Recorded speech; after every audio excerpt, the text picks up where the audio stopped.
আমরা তো বলি যে 90% মুসলিমের দেশ, এটা একটা মিথ্যা কথা। এই কথাটা একটা মিথ্যা কথা। মুসলমানের সংজ্ঞাই জানি না আমরা, মুসলমান কাকে বলে। আমি একটু পর দেখাচ্ছি মুসলমান কাকে বলে। দেখেন মুসলমান কাকে বলে, আপনাকে আমি একটু বোঝানোর চেষ্টা করছি। আমি বোঝাতে পারি না, আমার একটা সমস্যা ফিল করছি আমি লাস্ট 5 বছর থেকে, যে যা বুঝতে পারছি এটা বুঝাতে পারছি না। জানি না এই সমস্যা কবে দূর হবে। আর এই সমস্যা বাড়তেই আছে, যত বেশি আমি ওলামায়ে কেরামদের সোহবতে গিয়ে পড়ে আছি, তত বেশি আমার মধ্যে প্রবলেমটা বাড়ছে। মানে আমি বুঝতে পারছি অনেক কিছুই, আপনাকে বুঝাতে পারছি না। আমি বুঝতে পারছি যে মানে আসলে কিছুই হচ্ছে না, ফ্যান্টাসি, কিন্তু এটা যে অ্যাপ্রোপ্রিয়েট ভাষা প্রয়োগ করে বোঝাবো এটা আমি পারছি না। বুঝতে পারছি সারা ওয়ার্ল্ডে মুসলিমদের এমন দুরবস্থা, কিন্তু আমি আপনাকে বোঝাতে পারছি না। আর কোনো কোনো ক্ষেত্রে 30-40% কথা বলা আমাদের জন্য জায়েজ, বাকি 60% কথাবার্তা আমরা বলতে পারবো না। কেন বলতে পারবো না এটা আমাকে জিজ্ঞাসা করতে আসেন না। আপনার মধ্যে ম্যাচুরিটি থাকলে আপনি বুঝে নেন।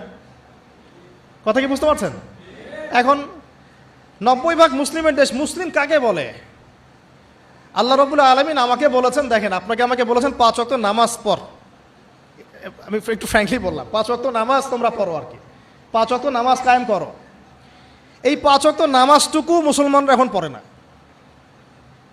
আপনি ফজরের নামাজে দেখেন তো কয়জন জামাতে আসে, কয়জন ফজরে উঠে নামাজ পড়তে পারি আমরা তো বড় বড় কথা বলি, ইকামতে দিন, ইসলামী খেলাফা, হ্যাঁ, জিহাদ ফি সাবিলিল্লাহ, এগুলো অবশ্যই থাকবে ইসলামে, কিন্তু একটা লেভেল আছে তো।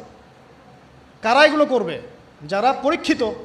কারা বদরে যুদ্ধ করবে? যারা পরীক্ষিত, মক্কার 13 বছর পরীক্ষা দিয়ে আসছে, তারা না বদরে যুদ্ধ করবে? আমি তো আকাশ থেকে টাপাস করে একজন পড়ে বদরে যুদ্ধ করতে পারবেন না, পারবেন? একটা ট্রেনিং পিরিয়ড ছিল 13 বছর। কত বছর? 13 বছর নবী সাল্লাল্লাহু আলাইহি ওয়াসাল্লাম তাদেরকে প্রশিক্ষিত করে করে করে করে করে এই জায়গায়। প্রশিক্ষণটা কিসের প্রশিক্ষণ? তরওয়ালের, আধ্যাত্মিক প্রশিক্ষণ, ইমানের প্রশিক্ষণ ছিল। আপনাদের কি মনে হয় আবু সুফিয়ানের বাহিনী বেশি শক্তিশালী ছিল না বদরের বাহিনী বেশি শক্তিশালী ছিল? বাহ্যিকভাবে ওদের বাহিনী বেশি শক্তিশালী ছিল, ওদের কাছে অস্ত্র বেশি ছিল, সৈন্য বেশি ছিল, ট্রেনিং বেশি ছিল, বড় বড় লড়াকু যোদ্ধা ওদের। তো এই মানুষটা বদর যুদ্ধ করেন নাই কিসের শক্তিতে? সামরিক প্রশিক্ষণের শক্তিতে? ইমানের শক্তিতে। যদি মানুষের মধ্যে ইমানের প্রশিক্ষণ না থাকে, পারমাণবিক অস্ত্র দিলেও সে যুদ্ধে জিততে পারবে না। কথা বুঝতে পারছেন? তখন দেখা যাবে গুটি কয়েক কাফেরের হাতেই মুসলিমরা একদম শেষ। সারা বিশ্বে এমন হচ্ছে না? মুসলমানরা মার খাচ্ছে না? এটার জন্য তাদের ক্রেডিট না, মুসলমানদের ডিসক্রেডিট, কারণ আমরা ইমানের লেভেল থেকে নেমে গেছে অনেক বেশি। যাই হোক, আমি বুঝাচ্ছিলাম এখানে যে দেখুন 5